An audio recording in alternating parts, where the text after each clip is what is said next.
yêu tươi mây nhìn lỡ nhờ chỉ bữa ta mi nè nô ngang em nè lá xe ngã mà mưa lố lê nông thân ai cả nghe giờ khá chỗ lô nhờ thơ nghĩ nè ngã lố thật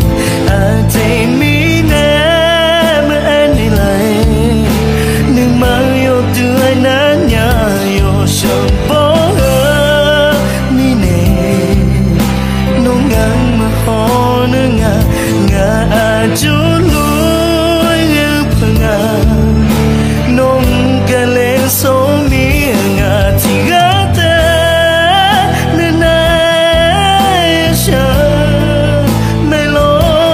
nông ngang mà cái mi nè ngã thì yêu cho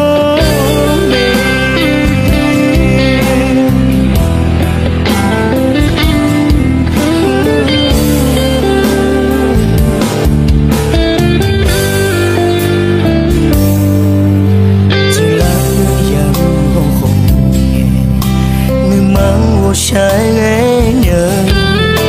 hai trái tôi to nóng bị chiều mi nè ở cả nóng bị thở chỉ bỏ bị khô nè lâu nó mà gỡ mi nè gỡ tâm mà phá chơi mẹ giờ khá cho mi ngã ló thơ thấy mi nè mà em đi lại nhưng mà yêu tươi nát nhà yêu sớm bỏ lỡ mi nè nông ngang mà khó nữa ngã chút lối như phương nông cả lên số mi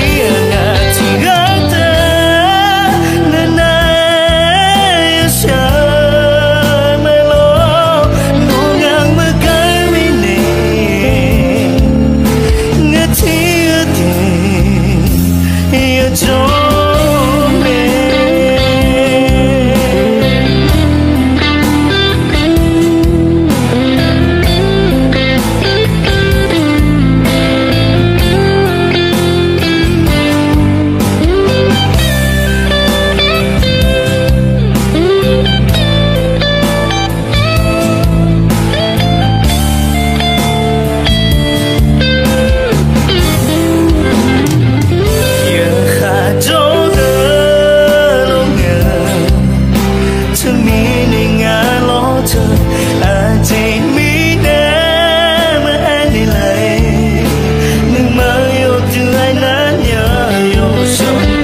mi ngã ló thơ thấy